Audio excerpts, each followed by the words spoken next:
instalar el spoiler en el Shaft Pro 606 SP.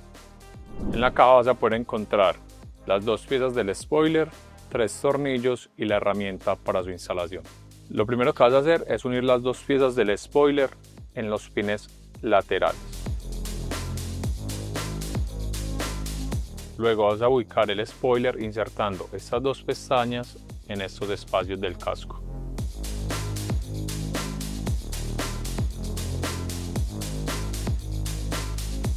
Vamos a ubicar los 3 tornillos en las partes laterales y en el centro. Comenzamos con la parte central.